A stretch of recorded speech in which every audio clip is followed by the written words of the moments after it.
Moi c'est Nathalie, je suis partie au Paraguay pendant 11 mois. Moi c'est Oran et je suis partie aussi au Paraguay. Je voulais partir dans un pays où ils parlaient espagnol parce que je sais pas, j'adore l'espagnol et aussi je voulais partir loin de la France et donc l'Espagne, bon j'y suis déjà allée donc voilà, je voulais changer un petit peu. Au début je devais aller au Brésil et puis finalement ça s'est fait comme quoi, je sais pas, le Paraguay c'était vachement mystérieux pour moi, du coup j'ai vu qu'il y avait une seconde langue nationale, c'était le Guarani, du coup je me suis dit je connais rien là-dessus, je vais y aller. J'avais vraiment pas d'idée dessus. Je sais pas, j'avais vraiment pas de. Mais ouais, en vrai c'est trop dur, il n'y a pas de livres, il y a très peu de livres qui parlent du Paraguay en France, tout ça. Du coup pour se renseigner c'est un peu le mystère. Moi j'étais stressée hein. Et en plus je me suis rendu compte que je comprenais rien de l'espagnol parce que en cours, j'avais des cours d'espagnol au lycée mais ça change rien parce qu'ils parlent bizarrement, trop vite et ils articulent pas donc c'était un petit peu difficile. Ah oui.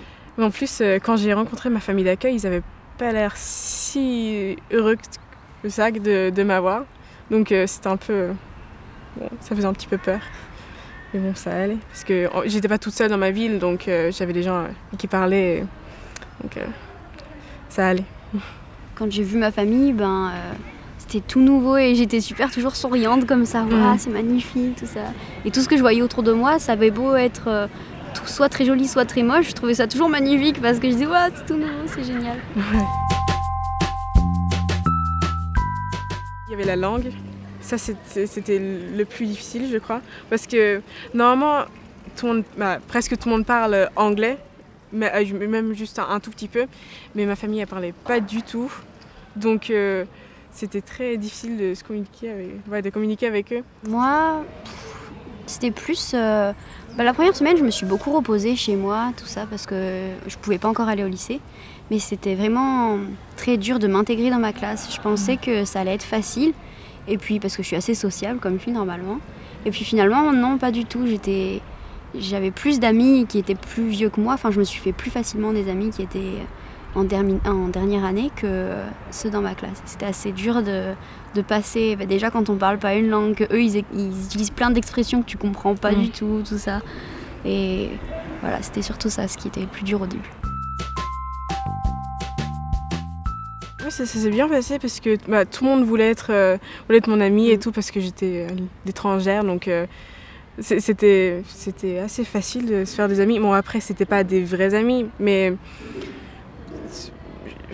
c'était des gens avec qui être et ça allait. Et ouais, j'ai trouvé des filles qui étaient vraiment sympas donc c'est pas si dur que ça. J'ai eu 2 lycées mais je sais que dans mon second lycée, ça m'a beaucoup marqué parce que j'étais dans une classe qui faisait spécialité en chimie. Et eux, ils étaient très ouverts. Enfin, je sais que mon second lycée était beaucoup plus ouvert que mon premier.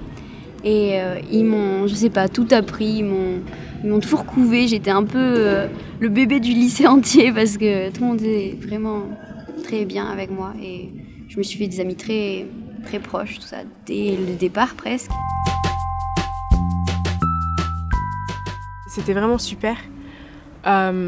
J'avais 3 sœurs et du coup je m'entendais vraiment bien avec elles. J'avais une sœur qui avait le même âge que moi et donc on était dans la même classe. Et donc je faisais beaucoup de choses avec elle, par exemple par rapport à l'église et tout ça.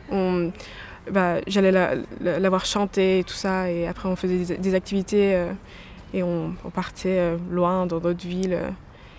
Et là c'était vraiment bien et je m'entendais bien avec mes parents et tout. J'ai pas eu de problème. J'ai eu 2 familles et la première c'était très difficile. Enfin, on se dit toujours, on se pose toujours la question si c'est de notre faute, si c'est de la faute de la famille ou si c'est nous qui avons mal choisi le pays, si c'est parce qu'on a notre famille qui nous manque ou nos amis. Et puis on se remet toujours en question. Et puis finalement j'ai lâché prise et je me suis dit c'est bon, je change et ça s'est beaucoup mieux passé après, j'étais très soulagée que finalement j'ai changé de famille. Et dans la seconde, c'est difficile à expliquer, mais j'avais un lien très fort avec mes sœurs, mais sans être... je faisais partie de la famille, mais je sais pas, j'étais pas autant connectée que certains de mes amis d'AFS, enfin tout ça. Et ça se passait très bien quand même. J'avais ma sœur de mon âge, elle allait au même lycée que moi et on était très souvent ensemble, on rigolait beaucoup avec ma mère. Enfin mon père était marin au Paraguay, il n'y a pas de mer, c'est pas grave. Du coup je le voyais très peu souvent, mais ma mère était toujours présente pour nous et ça se passait très bien. J'ai vraiment gagné en confiance parce qu'avant j'étais très timide et j'avais beaucoup de mal d'aller vers les gens et de leur parler. Mais au Paraguay, bon, on devait faire ça assez souvent pour demander par exemple des directions et juste pas, même acheter des trucs. Et en plus, on parle dans une autre langue et il faut aller vers les gens. Et donc, ouais,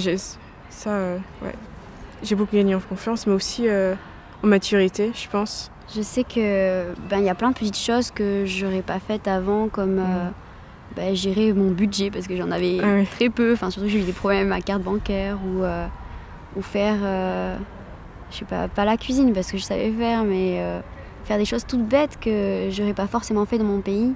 Pour moi, c'était surtout une expérience humaine en fait. Je crois que ça m'a fait du bien de voir qu'il y avait d'autres gens autre part dans un autre pays qui pensaient différemment et ça m'a ouvert l'esprit un peu, on va dire.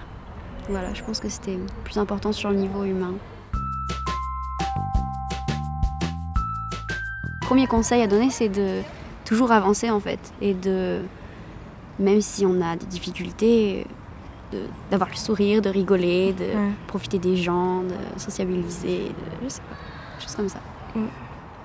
Et si on a un problème avec notre famille, parce que moi, donc j'ai passé 3 mois dans ma première famille et j'aurais pas dû, parce que je me disais toujours que ça allait s'améliorer et ça, non. Donc, si c'est un tout petit problème, c'est normal, mais si c'est quelque chose qui vous empêche vraiment de bien vivre, il faut changer, il faut faire quelque chose. Il faut en parler. Oui, il faut en parler. Moi, ce serait le dernier jour de mon lycée. C'était El San Juan. C'est une fête qu'on fait, je crois que c'est dans toute l'Amérique latine, mais je suis pas sûre. Enfin voilà.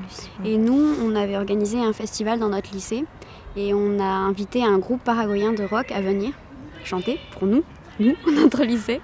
Et c'était vraiment un très fort moment parce que mon lycée était public et assez grand et il y avait plein de monde dans le gymnase et je sais que j'étais la seule à pleurer parce que je savais que j'allais partir et je voyais tous mes amis, je leur faisais un gros câlin et on chantait comme ça tous ensemble et je sais que c'est peut-être mon meilleur souvenir parce que je sais pas, j'avais un appareil photo Polaroid et j'étais la seule à pleurer avec le chanteur du groupe en faisant une photo parce que je partais, il me disait mais qu'est-ce que t'as et tout, tu devrais être contente. Et voilà, c'était vraiment un beau souvenir pour moi. Roraiju Paraguay. Roraiju Paraguay. O como... Ay... Xerera. No, espera.